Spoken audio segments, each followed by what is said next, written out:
When you're around successful people, it is literally the evidence that success is possible. It's exciting, it's empowering. It's not something you got to read in a book or hear about on the internet or see on the news. You see these people, you're spending time with them, and that's the best place to be.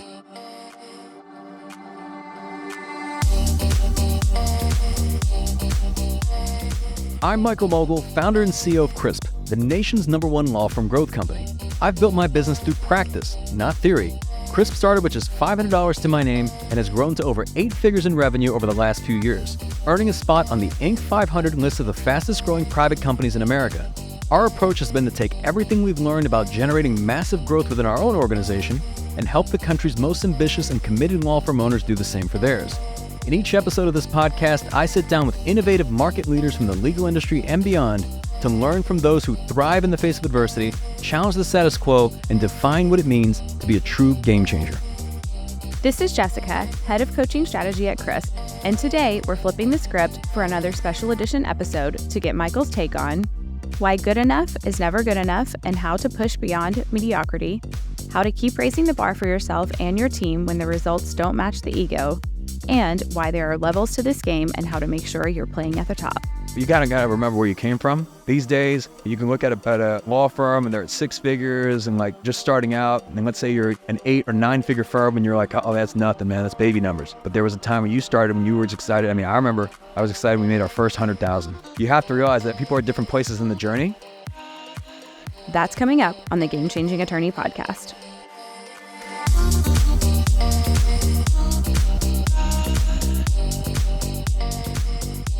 Hello and welcome back for another AMMA. Yes, we are here. Okay, and I was thinking about what are the habits of all successful people. I know sometimes people see on the internet or they'll hear about things where like successful people wake up early, right? They wake up at 5 a.m., 5 a.m. club, right? Say I wake up at 5 a.m. And then the successful people do the cold plunge, and successful people surround themselves with other successful people. You hear all sorts of stuff like that. They all meditate. Right. I mean, these are some things that I do. The successful people exercise and work out and get like X number of minutes of cardiovascular, Zone 2 cardio every single week. And successful people write their goals down. You just hear like the list of, and one would think that, okay, if I just do all those things, if I just wake up at 5 o'clock in the morning, jump in the cold plunge, and I exercise, and I write my goals down, and I surround myself with other successful people, then I'll be successful. It'll probably help. I think it'll help a lot. It won't hurt. It's going to help a lot. But the truth is that you could do none of those things and still be successful. Instead of waking up at 5 a.m., you can wake up at 8 a.m. and I think you could still be successful. And maybe you decide to not jump in the cold plunge. You don't do that. And maybe you don't exercise at all. And there's been instances of people that have woken up at noon that have been very, very successful. There's been instances of people that have not exercised that have been very successful. There's been instances of people that have eaten, garbage that have been successful. I mean, people that have not written down their goals and people that have not spent time around.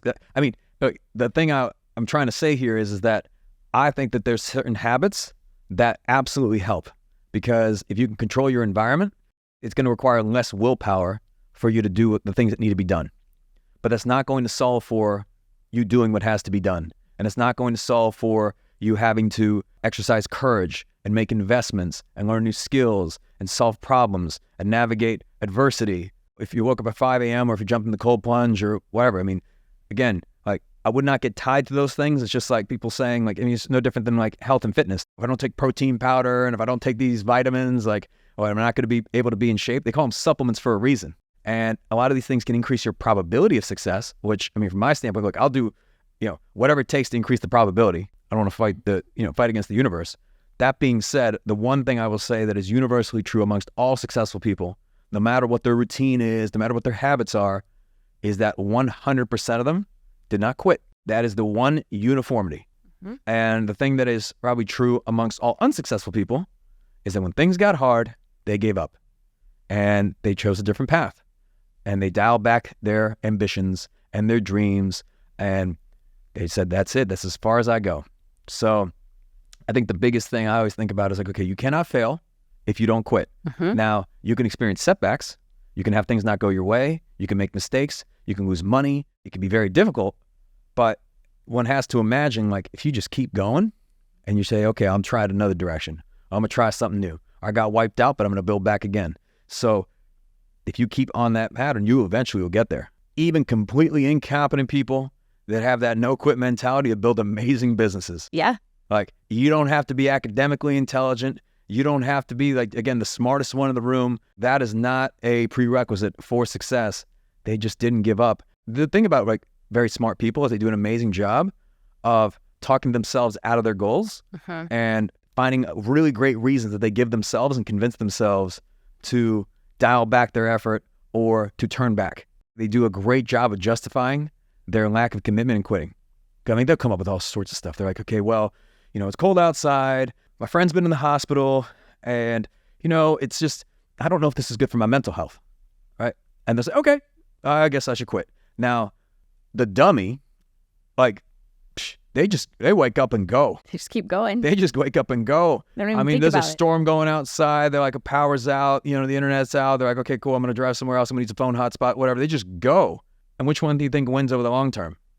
You gotta right? keep going. They're not thinking about any of this other nonsense. They're just going. And I'm not saying nonsense like your friends in the hospital. I'm saying like they're just focused on what they got to get done.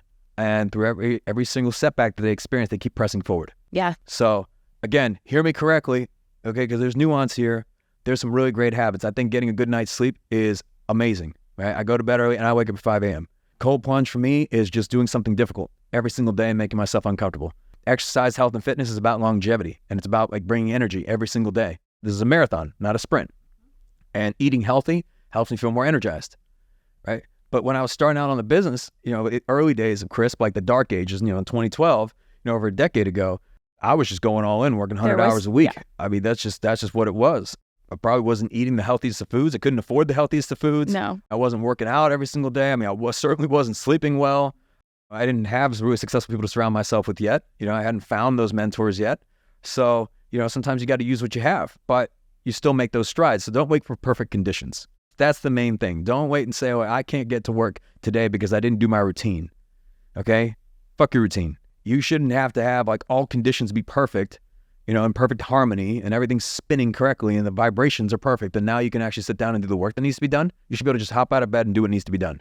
And everything else is just supplementary to that. Let's do the AMMA. I'm excited for this. All I know. Right. I'm like, well, I feel like that was the AMMA That could have been a itself. whole, like, just, you know, I don't know. Maybe we'll start doing some of these in the new year, but just little thought podcast, right? Yeah. Like we go on a little diatribe. I think we're done. Yeah, exactly. So this is the AMMA. You guys submit the questions. You text us at 404-531-7691. We might just answer your question here on the show. And we do a few other episodes, but you're going to have to listen to other episodes to find out what we do. But Jessica, what are the questions? What do we got for this week? All right. So I feel like this is question number 2, but it's actually question number 1 here. Michael, I thought I was doing pretty well, but after hearing what some of the lawyers in my last CRISP workshop have accomplished, I feel like I'm not even playing in the same league. How do you stay motivated to keep improving when it feels like everyone else is way ahead of you? Yeah, you got to reframe that. Let's think about it the other way. Let's say you're in a room where you are miles ahead of everybody else. Mm-hmm. What's the value to you there? Yeah. Right? If you've done everything and you're just providing all the values coming out from you to everyone else, I mean, look, you can feel good about yourself. Maybe it gives you, a degree of status, but is that actually helping you grow and improve? So if you find yourself in an environment where everybody's miles ahead and you feel like you're playing in the minor leagues and they're playing in the major leagues, then you're exactly in the right place. And I would reframe it instead of seeing like, well, they're so far ahead, how could I ever catch up? Is that you see these people. They are human beings. They are made of atoms and bone and muscle and fat tissue, and is a living, breathing human being next to you. If they did it, so can you.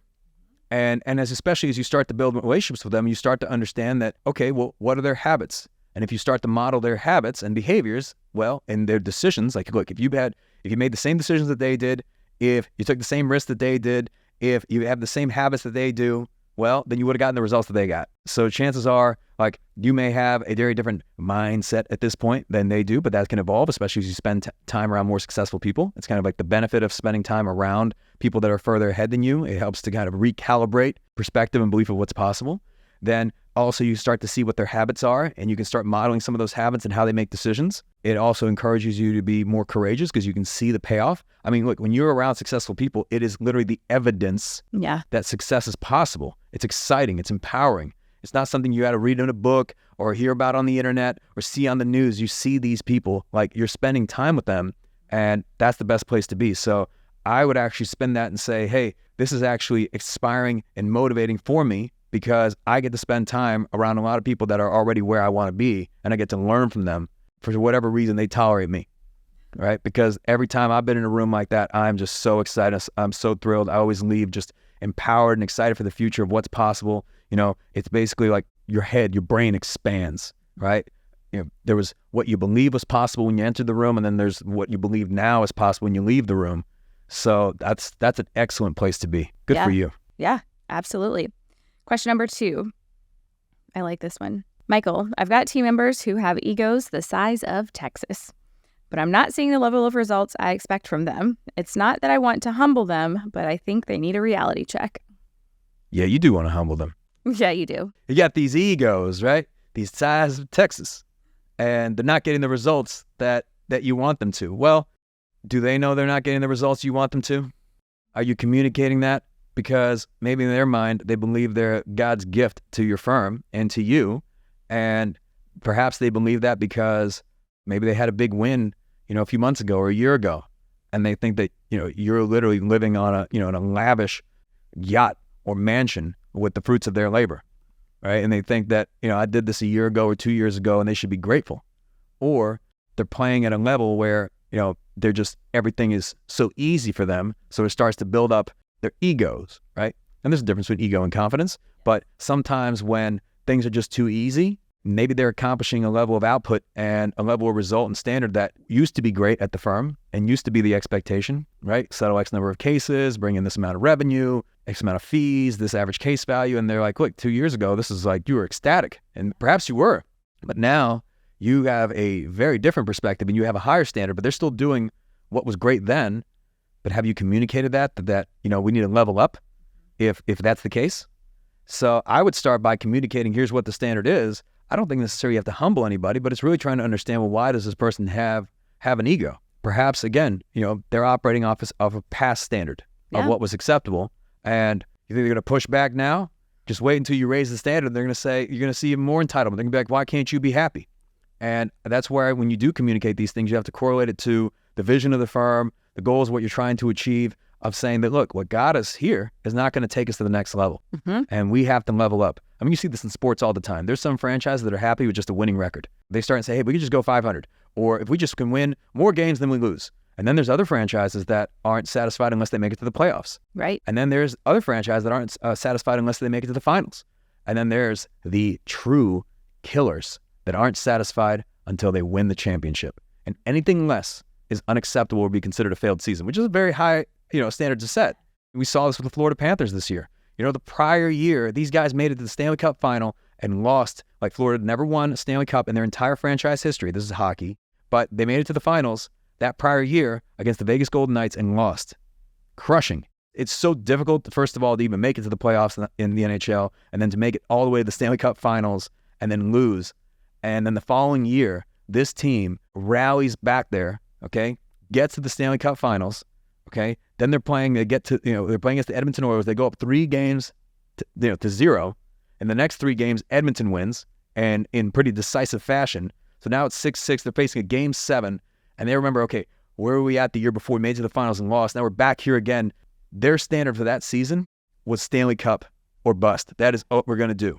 And again, for the franchise to evolve, like, you can no longer be satisfied with just having a winning record, okay, or just being, second place, third place, just not good enough. And the Panthers did win first Stanley Cup in their history, like the franchise history, and it's been transformative for them.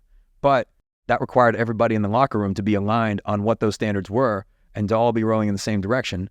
So I think it's really important here that you're clear on what these standards are, but tying it back to what the goals are and what's really in it for them, right? What the vision of the firm is. So, like, if you're saying, hey, our output needs to be twice as what it is now, or the results need to be much greater, people are probably going to be a little bit uncomfortable with that at first. But if you can correlate it and say, but here's where we're going, and here's what we're trying to do, and here's how many people we're trying to impact, and here's how this benefits you, whether it's financially or some other way, right? And when we get there, this is what everyone stands to gain. Yeah. And there's going to be some that self-select and say, hey, not for me. I was happy, like, operating on essentially autopilot. That is where the journey ends for me. Yeah. And then there's others that are going to be like, okay, let's go. Let's push to the next level. But it starts with you, the leader, to set that standard, set that expectation, communicate it.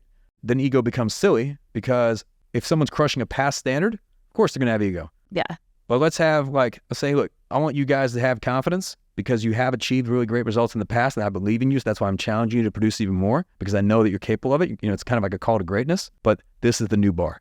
And here's why we got to operate. Yeah. All right. And to round us out today, question number 3. I have colleagues who are constantly bragging about their results, but honestly, I don't think it's that impressive. How do you deal with people who think they're crushing it when you know they're not even on the same level as you?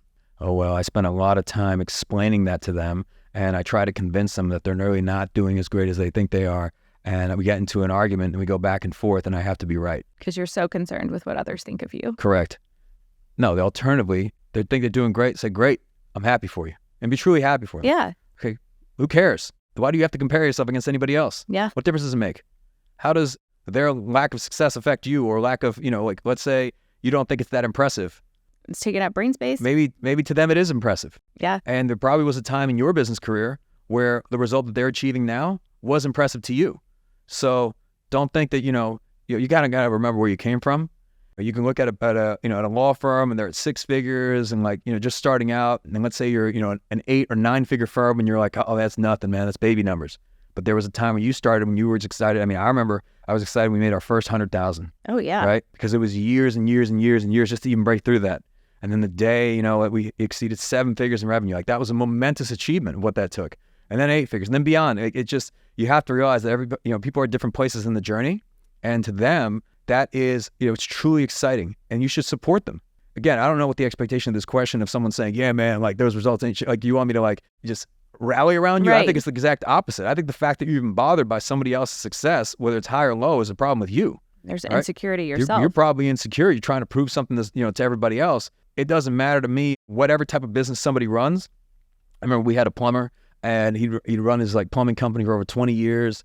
And I was just so impressed by him, right? I mean, at this point, we were already at 8 figures in revenue, but I was just like, man, you've been around for 20 plus years. I'm sure you've just had to experience so many ups and downs and how your industry has changed and evolved over time. And I was just in awe, man. You got to respect the game. And even when somebody's just starting out, let's say somebody's just starting out in their law firm, I respect the courage that's required to go out on your own and take that amount of risk and invest in this future that is, you're just so uncertain about what's to come. And you don't even know what lies ahead of you. You may not have all the skills, but you're willing to enter the arena. So I am just as impressed by somebody starting out. Sometimes I'm less impressed about those who are further ahead because they've gotten soft, right? Or they've gotten comfortable, right? And I've been guilty of this myself, but it's just recognizing that, look, everybody is at the place where they're at and they're on the journey that they're at.